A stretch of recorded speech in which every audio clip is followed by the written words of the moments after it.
السلام علیکم، تشریف رکھیے.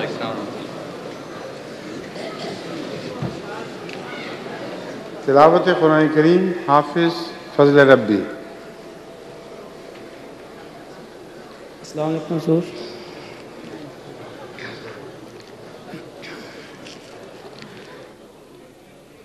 اعوذ باللہ من الشیطان الرجیم.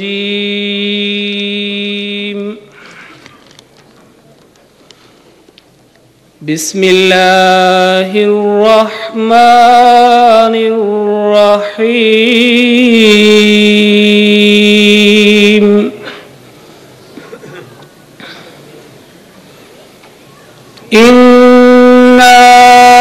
فتحنا لك فتحا مبينا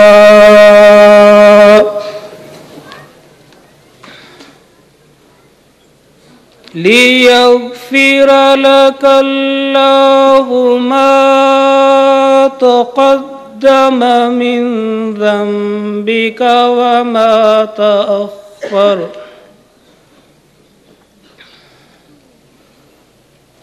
وَيُتِمَّ نِعْمَتَهُ عَلَيْكَ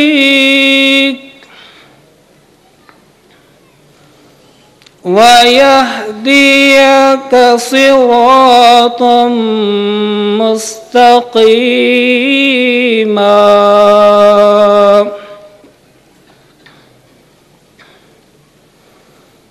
وَيَنْصُرَكَ اللَّهُ نَصْرًا عَزِيزًا.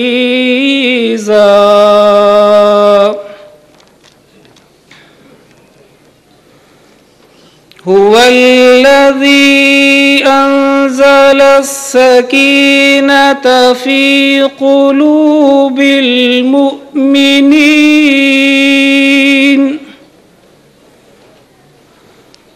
لِيَزْدَادُوا إِيمَانًا مَعَ إِيمَانِهِمْ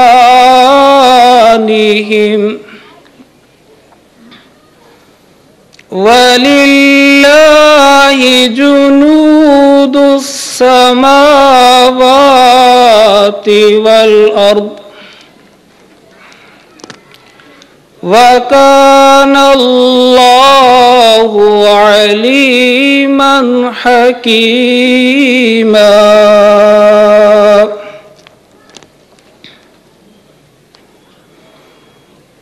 لِيُدْخِلَ الْمُؤْمِنِينَ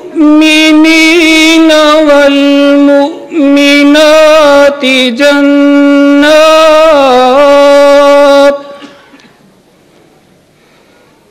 جنات تجري من تحتها الأنهار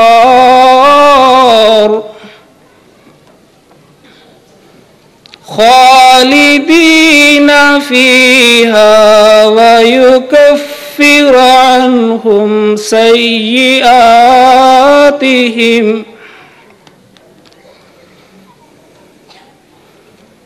وَكَانَ ذَلِكَ عِندَ اللَّهِ فَوْزًا عَظِيمًا. ترجمہ بھی خود ہی پڑھیں. یہ سورہ فتح کی آیات 1 تا 6 تھیں. ان کا ترجمہ تفسیر صغیر سے پیش خدمت ہے. میں اللہ کا نام لے کر جو بے حد کرم کرنے والا اور بار بار رحم کرنے والا ہے پڑھتا ہوں. ہم نے تم کو ایک کھلی کھلی فتح بخشی ہے جس کا نتیجہ یہ ہوگا کہ اللہ تیرے متعلق کیے گئے وہ گناہ بھی جو پہلے گزر چکے ہیں ڈانٹ دے گا اور جو اب تک ہوئے نہیں لیکن آئندہ ہونے کا امکان ہے ان کو بھی ڈانٹ دے گا اور تجھ پر اپنی نعمت پوری کرے گا اور تجھے سیدھا راستہ دکھائے گا اور اللہ تیری شاندار مدد کرے گا. وہ خدا ہی ہے جس نے مومنوں کے دلوں پر سکینت اتاری تاکہ جو ایمان ان کو پہلے نصیب تھا اس کے ساتھ اور ایمان بھی ان کو حاصل ہو جائے. اور اللہ کے آسمانوں میں بھی لشکر ہیں اور زمین میں بھی اور اللہ بڑے علم والا اور بڑی حکمت والا ہے۔ مومنوں کا ایمان بڑھانا اس لیے ہوگا تاکہ وہ اللہ مومن مردوں اور مومن عورتوں کو ایسی جنتوں میں داخل کرے جن کے نیچے نہریں بہتی ہوں گی، وہ ان میں ہمیشہ رہتے چلے جائیں گے، اور تاکہ وہ اللہ ان کے گناہ مٹا دے، اور اللہ کے نزدیک یہی بڑی کامیابی ہے۔ جزاکم اللہ۔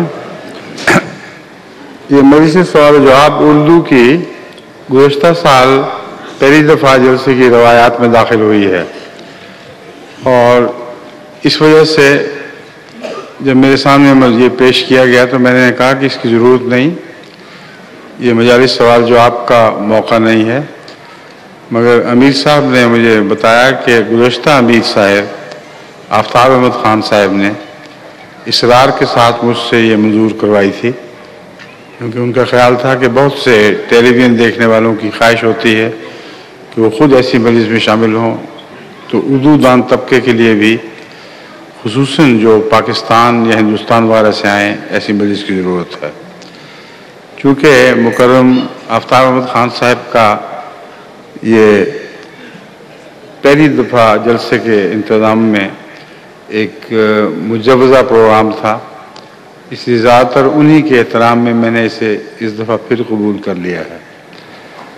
مگر میں سمجھتا ہوں کہ اسے مستقل جلسے کا حصہ بنانا ضروری نہیں ہے، کیونکہ اکثر لوگ ایسے ہیں جو مختلف ممالک میں مجھ سے ملتے رہتے ہیں، سوال جواب ہوتے رہتے ہیں، پاکستان سے بھی لوگ لکھ کے پوچھ لیتے ہیں۔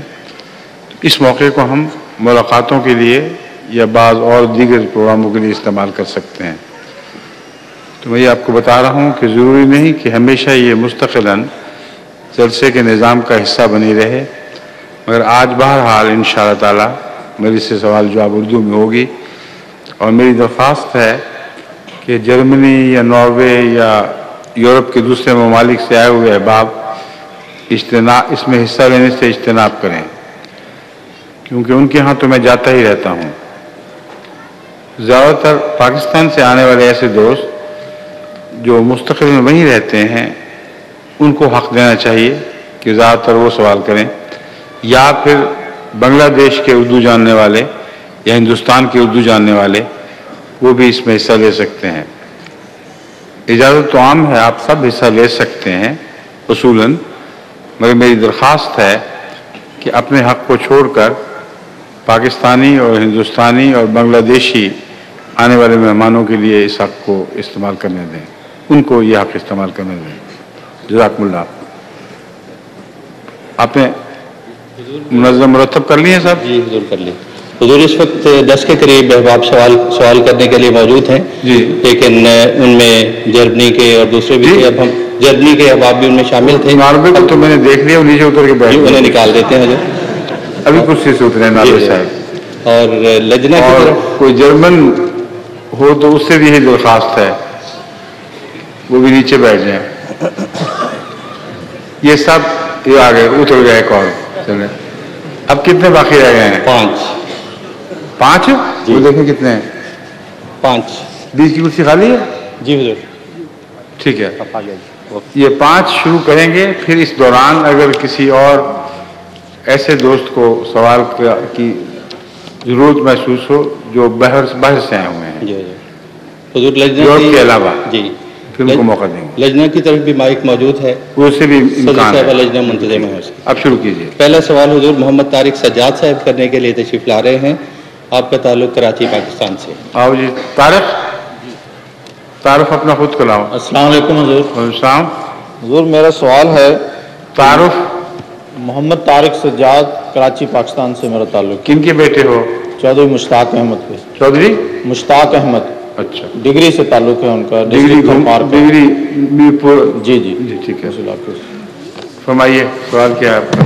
حضور میرا سوال ہے کہ یورپین قوموں کی روزمرہ زندگی میں جو نظم و ضبط اور وقت کی پابندی ہمیں نظر آتی ہے، یہ کس طرح پیدا ہوئی ہے، جبکہ اعلیٰ روحانی تعلیم کے باوجود اس کی کمی ہم اپنے ماحول میں بھی محسوس کرتے ہیں؟ وقت کی پابندی کا ایک بہت بڑا تعلق تجارت اور صنعت و حرفت وغیرہ ہیں، یعنی دنیا کے کاروبار، ان کی اپنی ضرورتیں ہیں کہ وقت کی پابندی کی جائے، اور زیادہ تر یہاں وقت کی پابندی ان کی تجارت وغیرہ کے فروغ کے نتیجے میں ہوئی ہے۔ اسی طرح حکومتوں میں بھی عموماً وقت کی پابندی کروائی جاتی ہے۔ اس کا مذہب سے کوئی تعلق نہیں ہے، یعنی مغرب میں وقت کی پابندی کا مذہب سے کوئی تعلق نہیں۔ جو وقت کی پابندی مسلمانوں میں ملتی ہے وہ عبادت کے تعلق میں ہے، اور اس میں حتی المقدور لا علم دوست ہوں یا علم والے ہوں وہ وقت کی پابندی کا خیال رکھتے ہیں، اور اگر نماز پڑھنی ہو تو معینہ وقت کے اندر ہی، کیونکہ کتاب موقوتہ ہے اس کے اندر ادا کی جاتی ہے۔ لیکن جہاں تک معاشی اقدار کا تعلق ہے اور اقتصادی حالت کا تعلق ہے، ہمارے ملک میں اس کا عملاً فقدان ہے۔ کوئی ایسا اقتصادی نظام کار فرما نہیں ہے جس میں وقت کی پابندی لازم سمجھی گئی ہو، اور مل گئے تو مل گئے، نہ ملے تو نہ ملے۔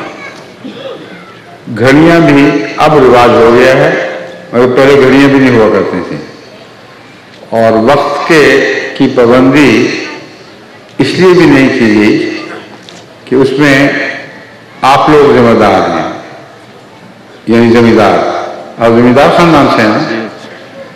زمینداروں کے ہاں خصوصاً پنجاب میں تو یہ رواج ہے، ہندوستان میں باقی حصوں میں پتہ نہیں، وہاں وہ اپنے آپ کو وقت کے مالک سمجھتے ہیں، ابو الوقت ہیں وہ کہتے ہیں جب بھی ہم پہنچیں گے اس وقت وقت شروع ہوگا۔ چنانچہ بعض دفعہ براتے ہیں 8 گھنٹے لیٹ پہنچیں گے، اور برات وصول کرنے والوں کو فرض ہے کہ وہ انتظار کریں۔ ان کے ہاں گھڑی نہیں بلکہ اپنی سہولت وقت ہوتی ہے، اور اکثر وقت کی پابندی کا فقدان زمینداروں میں پایا جاتا ہے۔ لیکن زمینداروں ہی میں ایک ایسا شخص پیدا ہوا جس کا نام محمد ظفر اللہ خان تھا۔ وہ اتنے وقت کے پابند تھے کہ یونائٹڈ نیشن والے ان کے آنے پر اپنی گھڑیاں ٹھیک کر لیا کرتے تھے۔ اگر 5 بجے انہوں نے پہنچنا ہے اور کسی گھڑی 5:01 دکھا رہی ہو تو 1 منٹ پیچھے کر لے گا۔ وہ بین ہی ہمیشہ وقت کی پابندی کرتے رہے، وقت پر پہنچتے رہے۔ لیکن اس کا تعلق ان کے زمینداری خاندان یا غیر زمیندار خاندان سے نہیں تھا، ان کا ذاتی وصف تھا۔ بااصول انسان تھے، اور وقت کی پابندی بااصول انسانوں کو کرنی چاہیے، سوائے اس کے کہ بعض مجبوریاں ہیں جن کے اندر وہ وقت کی پابندی سے ہٹنا شامل ہوا کرتا ہے۔ حضرت مسلم موعود رضی اللہ تعالیٰ عنہ نماز کے اوقات کی اس طرح وقت کی پابندی نہیں کر سکتے تھے جیسے عام مساجد میں ہوتی ہے۔ جب حضرت مسلم موعود بیمار ہوں تو نمازیں وقت پر، یعنی گھڑی کے لحاظ سے وقت پر ہوتی تھیں۔ جب حضرت مسلم موعود میں خود آنا ہوتا تھا تو بعض دفعہ مغرب کی نماز میں انتظار کرتے کرتے عشاء کے قریب کا وقت پہنچ جایا کرتا تھا۔ بعض دفعہ صبح کی نماز بس آخری وقت میں ادا ہو سکتی تھی۔ اس کی وجہ یہ تھی کہ حضرت مسلم موعود بعض دوسرے دینی کاموں میں ایسے مصروف ہوتے تھے کہ یا یاد نہیں رہتی تھی پابندی، یا پھر سمجھتے تھے کہ نمازی انتظار کریں، ان کو ثواب ہوگا، میں کام ختم کر کے پھر جاؤں گا۔ تو وقت کی پابندی کے مختلف نظارے ملتے ہیں۔ حضرت خلیفۃ المسیح ثانی کا یہ حال تھا کہ بعض دفعہ دیر سے پہنچتے تھے اس وجہ سے کہ بیویاں تیار نہیں ہو رہی، اور 1 گھنٹہ بلکہ آدھ گھنٹہ، 1.5 گھنٹہ بھی بعض دفعہ خاندان کی تیاری کے انتظار میں بیٹھے رہتے تھے، اور جب وہ سب تیار ہوئے پھر سفر شروع کیا۔ چودھری ظفر اللہ خان صاحب رضی اللہ تعالیٰ عنہ سے ایک دفعہ آپ کی گفتگو ہوئی تو چودھری صاحب نے کہا میرا تو کوئی مسئلہ نہیں ہے، اگر میری بھی وقت پہ نہیں پہنچے گی تو میں وقت پہ چل پڑوں گا۔ تو یہ ایک اصول کی پابندی ہے، ایک طرف اصول کی پابندی سے ہٹنا ہے، مگر وہاں بھی ایک خلق ہے اور یہاں بھی ایک خلق ہے۔ خاوند کا اپنی بیویوں کو حق دینا یہ بے اصولہ پن نہیں ہے، مگر کسی کے ذہن پر وقت کی پابندی سوار ہو کر اس کا جزء لا ینفق بن چکی ہے، زندگی کا حصہ بن گئی ہے۔ اس لیے واقعتاً چوری سب یہ کیا کرتے تھے۔ اگر بیوی اس کی کوٹھی کے دروازے پر نظر آ بھی گئی ہو اور وقت کہتا ہو کہ چل پڑو تو آپ چل پڑیں گے، لیکن حضرت مسلم موعود ایسا نہیں کرتے تھے۔ تو وقت کی پابندی ہماری جماعت میں ہوتی بھی ہے، نہیں بھی ہوتی، لیکن جہاں تک میری ذات کا تعلق ہے میں کوشش ضرور کرتا ہوں کہ وقت پر پہنچوں، لیکن اگر نہ پہنچ سکوں تو ہمیشہ کوئی ایسا معنی ہوتا ہے جس کی بنا پر مجھے بعض دفعہ نماز میں تاخیر کرنی پڑتی ہے، لیکن کم ایسا موقع آتا ہے۔ غالب کا مصرع ہے، آپ آتے تھے مگر کوئی اناگیر بھی تھا۔ آتے تو تھے آپ، مگر ضرور کسی نے لگام تھامی ہوگی، اس لیے دیر ہو گئی۔ تو میری بھی لگام تھامنے والے مہمان ہوتے ہیں جو بعض دفعہ ممبرز پارلیمنٹس یہاں کے یا بیرون کے، بعض اور دانشور، اور ان کی باتوں کو قطع کر کے میرے لیے نماز میں جانا بعض دفعہ ممکن نہیں ہوتا۔ تو صرف اسی صورت میں 10-15 منٹ حتی المقدور کم سے کم وقت دیر میں پہنچتا ہوں، اور پھر پیغام بھجوا دیا کرتا ہوں مسجد میں کہ یہ وجہ ہے میری آنے کی مجبوری ہے، آپ اور انتظار کریں۔ یہ مختصر سا جواب مختلف پہلوؤں کے لحاظ سے میں نے آپ کو دیا ہے، مگر یہ آپ کی بات درست ہے کہ ہمارے ملک میں وقت کی پابندی کم ہو رہی ہے، مگر یورپ کو یہ کہنا کہ یہاں وقت کی پابندی عین دستور کے مطابق چل رہی ہے اب درست نہیں رہا۔ بہت سے ایسے ہیں جو وقت کی پابندی کے باوجود جو راستے کی ٹریفک کا حساب نہیں رکھ سکتے، اور یہاں گلیوں میں اور سڑکوں میں اس قسم کی ٹریفک ہے کہ بعض دفعہ اپنے حساب سے آپ وقت پہ چلیں بھی تو 1 گھنٹہ لیٹ پہنچیں گے، اور یہ خیال کہ جی یہاں اب وقت کی پابندی ہو رہی ہے وہاں نہیں ہو رہی، یہ اس طرح درست نہیں رہا۔ خود میرے کئی دفعہ ایسے مہمان تشریف لائے ہیں جو 8 بجے پہنچنے تھے مگر 10 کے قریب پہنچے، پتہ چلا کہ اتنی خطرناک ٹریفک تھی رستے میں کہ وہ پھنس چکے تھے، مجبور تھے۔ تو آپ کو مشورہ میرا یہی ہے کہ اصولاً جہاں تک ممکن ہو وقت کی پابندی اختیار کریں، کیونکہ اللہ تعالیٰ نے نماز کو بھی وقتوں کے مطابق ڈھالا ہوا ہے۔ اگر مجبوری ہو جیسا کہ میں نے بیان کیا ہے تو پھر انتظار کرنے والے دوست کو سمجھنا چاہیے کہ بعض مجبوریاں بھی ہوتی ہیں۔ السلام علیکم۔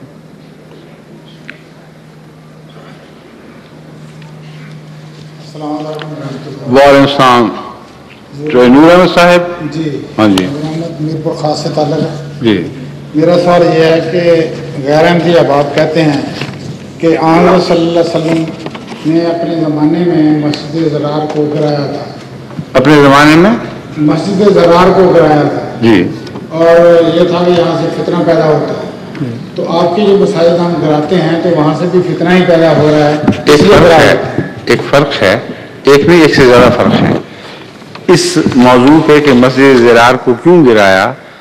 میں تفصیل سے ایک خطبے میں روشنی ڈال چکا ہوں، لیکن جن کو مسجد زرار سے محروم کیا ان کو اپنی مسجد میں آنے کی دعوت دی، دوسری مساجد ان پر بند نہیں کی، لیکن احمدیوں کی جہاں مسجد گرائی جاتی ہے وہاں ساری مساجد ان پر بند کر دی جاتی ہیں۔ یہ ایک بہت نمایاں فرق ہے۔ دوسرے، مسجد زرار کو گرانے کا حضرت اقدس محمد رسول اللہ کا ہرگز کوئی ارادہ نہیں تھا،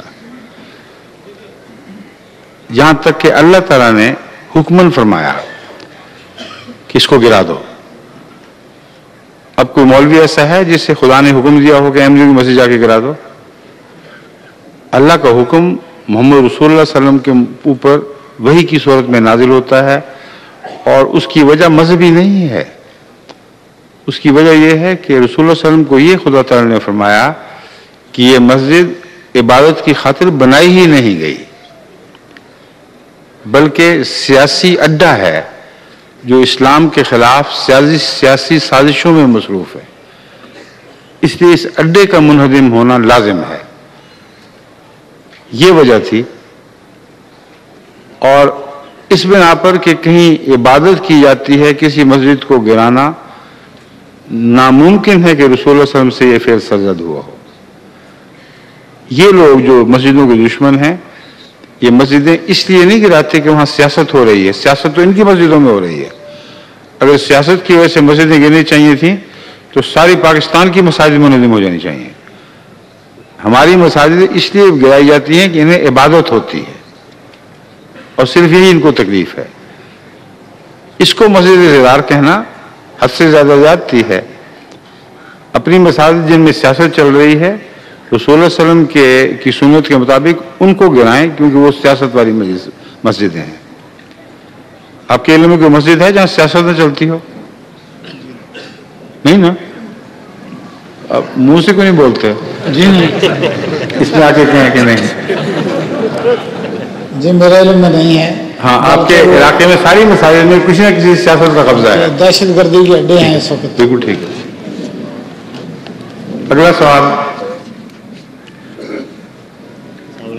وعلیکم السلام. ہاں ہاں جانتا ہوں. حضور پاکستان میں جہاں مولویوں اور سیاستدانوں کی وجہ سے جماعت کو تکالیف کا سامنا ہے وہاں پر ایک بڑا طبقہ ایسا بھی ہے جو کہ تعلیم یافتہ ہے. یہ جو آپ کا لاؤڈ سپیکر ہے اس کے رخ میں کچھ غلطی ہے اس لیے یہاں آواز صاف نہیں آتی. ذرا قریب کر کے آہستہ بولیے. حضور پاکستان میں مولویوں اور سیاستدانوں کی وجہ سے جماعت کو کچھ تکالیف کا سامنا ہے. ٹھیک ہے. اس کے علاوہ ایک بڑا طبقہ تعلیم یافتہ لوگوں کا ایسا ہے جو کہ اس معاملے میں لاپرواہی برتتا ہے یا ایک طرح کے انڈیفرنس اسے کہنا. کیا لاپرواہی یا انڈیفرنس جو کہ جماعت کی کاز سے یا اس کے بارے میں سمجھ جاؤں. پھر تو کیا ایسے لوگ بھی اس مباحلے کے دائرے میں آتے ہیں جو کہ آپ نے اس سال ایشو کیا ہے؟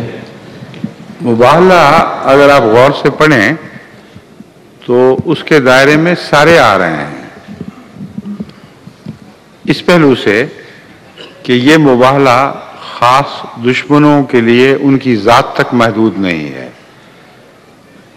یہ مباحلہ اس بات کی دعا ہے کہ اگر آپ کے نزدیک احمدیت جھوٹی ہے اور ان باتوں میں جھوٹی ہے تو یہ دعا کریں کہ اللہ تعالیٰ احمدیت کو ناکام اور نامراد کر دے اور جہاں جہاں احمدیت کو کامیابیاں نصیب ہو رہی ہیں ان کامیابیوں کا رخ موڑ دے اور ان پر ذلت کی مار ڈالے.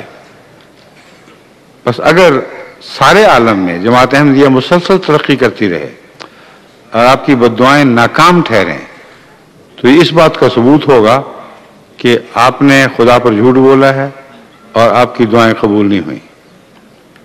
دوسرا پہلو یہ تھا کہ اگر یہ بات درست ہے کہ ہم سچے ہیں تو پھر میری دعا ہے کہ اللہ آپ پر نکبت کی مار ڈالے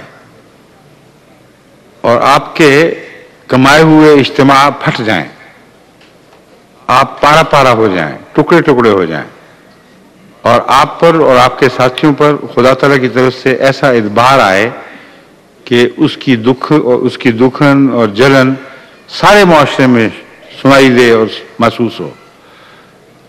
یہ لفظ وہ نہیں ہے مگر اس سے ملتا جلتا مضمون تھا کہ پھر ہماری دعا یہ ہوگی کہ پھر اے خدا ان جھوٹوں پر جو ساری قوم کو گمراہ کرنے کے ذمہ دار ہیں اور قوم ان کے پیچھے چل کر گمراہ ہو رہی ہے, ان کو گندا کر کے دکھا دے, ان کے جھوٹ کھول دے, ان کو آپس میں لڑا دے, ان پر طرح طرح کی وبائیں نازل ہوں, ان کو مصیبتوں کا شکار بنا. یہ دو نتائج ہیں مباحلے کے. اس میں انفرادی طور پر مباحلے کا شکار بننے والے بھی موجود ہیں لیکن بالعموم یہ دعا انفرادی حیثیت سے نہیں تھی. بعض لوگوں نے آگے بڑھ کر اپنے سینے پہ ہاتھ مار کر انفرادی طور پر اس کو قبول کیا اور وہ مارے گئے, اور بعض لوگوں نے عمومی طور پر اس میں شرکت کی اور ان کے ماننے والے, ان کے حلقے احباب, ان کے سارے ارد گرد کے حوالی مواشی, ان سب پر یہ وبال ٹوٹا ہے جو میں بیان کر رہا ہوں. ان کی کمائی ہوئی جمعیتیں بکھر گئیں, منتشر ہو گئیں, ان کی مسجدوں میں لڑائیاں شروع ہو گئیں, انہوں نے فرقہ بازی میں ایک دوسرے کے قتل شروع کیے. اتنا زیادہ یہ بڑا اور اغوا اور قتل اور گلیوں کا عمل اٹھ گیا. یہ ساری باتیں اس مباہلے کی دعا میں شامل ہیں. اب سوال یہ ہے کہ اگر یہ سال جو اس مباہلے کا سال ہے، یہ سال نمایاں طور پر جماعت کی ترقی دکھائے اور ان لوگوں کی نکبت اور بدحالی ثابت کرے، تو پھر کس کا مباہلہ سچا ثابت ہوا؟ کون جیتا؟ یہ ہے فیصلہ جو ہونے والا ہے اور ہو چکا ہے. اور اس موضوع پر میں انشاءاللہ کسی حد تک نسبتاً زیادہ تفصیل سے روشنی ڈالوں گا. سمجھ گئے آپ؟ ہاں. میرا سوال یہ تھا کہ آپ کو علم ہوگا کہ کراچی میں اور پاکستان میں بہت سے لوگ غیر سرکاری تنظیموں میں کام کرتے ہیں جو کہ ہیومن رائٹس سے بھی کام کرتی ہیں، لیکن میری اکثر جب ان سے بات چیت ہوتی ہے تو اس ایشو کے بارے میں کوئی بات نہیں کرنا چاہتے. ہمارے کچھ دوست ہیں جاننے والے جو اس سلسلے میں کام کرتے ہیں اور وہ تعلیم یافتہ لوگ ہیں، ان سے بات کرو تو وہ کہتے ہیں جی ہمیں اس سے آپ اس میں نہ ڈالیں. میں یہ عرض کرتا ہوں کہ وہ اس گندے معاشرے کا حصہ ہیں. نام کا ہے وہ ہیومن رائٹس کے لیے کام کرتے ہیں، لیکن ان کی ذات مجرمانہ غفلت میں شامل ہے. وہ ہیومن رائٹ کی طرف ساتھ وابستہ ہونے کے باوجود احمدیوں کے ہیومن رائٹس کو پامال ہوتے ہوئے دیکھتے ہیں اور آواز اٹھانے کی ضرورت نہیں. اس لیے ان کی نیکی دکھاوا ہے. اگر باصول نیکی ہو تو جو کچھ بھی گزرے سر پر گزرے گی، ایسا آدمی اصول کو نہیں چھوڑے گا، وہ حق کی خاطر ضرور آواز اٹھائے گا. اور بعض ایسے ہیں بھی شاذ کے طور پر پاکستان میں اب بھی موجود ہیں جو حق کی آواز ضرور اٹھاتے ہیں، خواہ احمدیت کے حق میں اٹھانی پڑے. لیکن اکثر جو سوسائٹیاں بنی ہوئی ہیں یہ دنیا کے دکھاوے ہیں. انہوں نے اپنی آئیڈینٹی مقرر کی ہوئی ہے کہ ہماری آئیڈینٹی یہ ہے کہ ہم خدمت کرنے والے اعلیٰ طبقے کے لوگ، حکومتیں ہماری سنتی ہیں، غیر حکومتیں ہم سے پوچھتی ہیں. یہ ایک قسم کا فرضی ایک بلند مرتبہ انہوں نے اپنے لیے قائم کر لیا ہے، اور محض سوشل ایکٹیویٹیز کا حصہ ہے. اپنے آپ کو مصروف تو رکھنا ہے، تو بظاہر ایک اعلیٰ مقصد کے لیے یہ لوگ مصروف ہیں اور بڑی بڑی حکومتیں ان سے پوچھتی ہیں، پاکستان بھی ان کی طرف توجہ کرتا ہے. ان کا دکھاوا اس وقت ثابت ہوتا ہے جب کسی سچے مظلوم کی حمایت کرنی پڑے اور اپنی ساکھ کھونی پڑے. اس وقت یہ ساکھ کو نہیں کھوئیں گے اور سچائی کو چھوڑ دیں گے. اس لیے مجرم معاشرے کا حصہ ہیں. درست ہے یہ بات؟ ٹھیک ہے.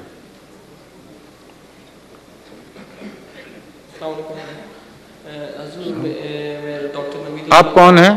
میں ڈاکٹر نبی عید الحق، میرے ماموں لگتے ہیں. ہاں. میں پاکستان کراچی سے تھا. جی. میرا نام آغا ہوا ہے. جی. میرے والد صاحب کا نام آغا ناصر ہے. جی. میرا سوال یہ ہے کہ اگر ایک احمدی غیر احمدی کے پیچھے نماز نہیں پڑھ سکتا، اگر ایک احمدی غیر احمدی کے پیچھے نماز نہیں پڑھ سکتا، لیکن ایک احمدی غیر احمدی مولوی سے قرآن شریف پڑھ سکتا ہے، قرآن شریف، اور اگر پڑھ سکتا ہے تو ایسا کیوں؟ دونوں میں ڈفرنٹ. احمدی غیر احمدی کے پیچھے کیوں نماز نہیں پڑھتا؟ آپ کو پتا کیوں نہیں پڑھتا؟ آ جائیں سامنے. کیونکہ وہ مطلب احمدیوں کے پیٹ پیچھے ان کو مطلب مخالفت کرتے ہیں. ان کے پیٹ پیچھے کی بحث نہیں، میں تو مخالفت کرتا ہوں. حضرت مسیح موعود علیہ السلام کو آپ امام مہدی سمجھتے ہیں؟ جی. کہ نہیں؟ جی سمجھتے ہیں. یقین ہے؟ جی. امام کون بناتا ہے؟ اللہ تعالیٰ. اللہ تعالیٰ بناتا ہے جی. یا خود بن جاتا کوئی امام؟ خود تو جو اللہ کے بنائے ہوئے امام کا انکار کرنے کی جرات کرے جی. اور کہے کہ وہ جھوٹا ہے، کیا وہ خود امام بن سکتا ہے؟ نہیں. اتنی سی بات ہے. قرآن کریم پڑھانے میں یہ دعویٰ ہے ہی نہیں کہیں. خدا کا کلام ہے، اس کو عربی آتی ہے، وہ پڑھا دے گا. اس میں امامت یا غیر امامت کی بحث نہیں ہے. نماز میں ہے، لیکن اس میں خطرہ ہے. جو غیر احمدی کے پیچھے غیر احمدی سے ملا سے قرآن کریم سیکھے گا، اس میں بہت سے ایسے ترجمے ہیں جو ہمارے مسلک سے ہٹے ہوئے اور بالبداہت غلط ترجمے ہیں جن سے مولوی چمٹا رہتا ہے. فاتح مسیح والی آیت ہے اور بہت سی آیات ہیں جن میں وہ عمدن غلط ترجمہ آپ کے بچوں کو سکھائے گا، اور ماں باپ کو اتنا وقت نہیں یا اتنا علم نہیں کہ وہ ان جگہوں پر اس کی درستی کرا سکیں. پھر اس کے علاوہ قرآن کریم کی بہت سی آیات کی اس کو شدھ بدھی کوئی نہیں، وہ لفظی ترجمہ تو کر دے گا مگر معنی کوئی نہیں نکلیں گے. تو ایسے مولوی سے اپنے بچوں کو پڑھانا اور بظاہر خوش ہونا کہ ہمارا بچہ قرآن پڑھ گیا ہے، یہ ایک بودھی بات ہے. فی الحقیقت میں آیا واقعتاً اس نے قرآن کا مضمون سیکھا بھی ہے کہ نہیں، یہ بحث طلب بات ہے. اس لیے بعض احمدی خاندان اس مصنوعی بات سے خوش ہو جاتے ہیں کہ بچے نے قرآن ایک دفعہ پڑھ کے فر دوسری طرف پہنچ گیا. اسی بچے سے مشکل آیات یا وہ آیات جن میں اختلاف ہے وہ پوچھ کے دیکھ لیں، آپ کو سمجھ آئے گا کہ کس حد تک بچہ پڑھا ہوا ہے. بہت سی ایسی آیات ہیں جو ہمارے علماء بھی ٹھہر کر غور نہیں کرتے، جس کی وجہ سے وہ اس کے مضمون سے غافل رہتے ہیں. اس لیے اب تو بہت آسان ہو گیا ہے. میں نے خود قرآن کریم کے ترجمے کی کلاسز شروع کر رکھی ہیں.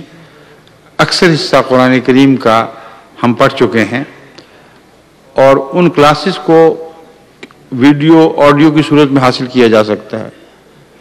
کیوں نہیں ماں باپ ان آڈیو اور ویڈیو سے فائدہ اٹھاتے اور خود بھی سیکھیں گے اور اپنے بچوں کو بھی قرآن سکھائیں گے. اس کے لیے جو نگرانی کی ضرورت ہے، وقت کی محنت کی ضرورت ہے، دنیا کے کاموں کی وجہ سے وہ ان کو میسر نہیں آتا، مولوی کے حوالے کرتے ہیں اور چھٹی کر جاتے ہیں. یہ طریق نقصان دہ اور خطرناک ہے. بیٹھ جائیے. السلام علیکم. وعلیکم السلام. حضور میرا نام ظفر وقار ہے. ظفر وقار. اچھا. میں سینٹ پیٹرسبرگ رشیا سے آیا ہوں. روس سے؟ جی. کس جگہ سے؟ Saint Petersburg. Saint Petersburg. جی. سینٹ پیٹرسبرگ تو روس کے اندر ہے. جی ہے نا؟ جی حضور. یعنی میں اس لیے یہ کہہ رہا ہوں کہ عامت الناس ہمارے اکثر مہمان جو آئے ہوئے ہیں وہ روس اور یو ایس ایس آر کو ایک ہی چیز سمجھتے ہیں. یہ درست نہیں ہے.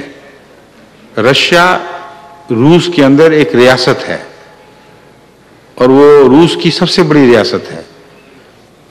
ماسکو اور سینٹ پیٹرسبرگ وغیرہ یہ سارے اس ریاست کا حصہ ہیں. تاتارستان بھی اسی ریاست کے اندر ہے. جو دوسری ریاستیں ہیں مسلمان ریاستیں وہ روس نہیں کہلاتی، ان کو رشیا نہیں کہا جاتا. وہ U S S R United Soviet socialist republic کا حصہ تو ہیں مگر روس نہیں ہیں. غیر روسی ریاستیں روس کی مملکت میں شامل ہیں. سمجھ گئے ہیں؟ جی حضور.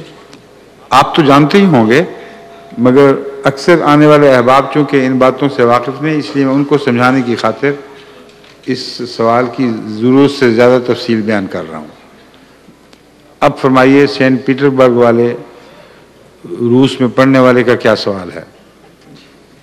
حضور وہاں پہ کچھ عرصہ سے لینن کی میت کو دفن کرنے کے بارے میں بحث چل رہی ہے. ٹھیک ہے.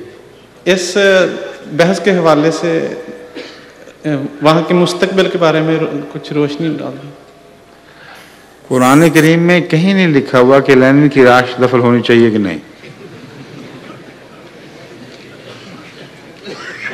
یہ روشنی ڈال سکتا ہوں. اور سوال ہے تو کریں، معین کریں سوال. واپس آ جائیں اوپر. اس سوال کا تو یہی جواب ہے.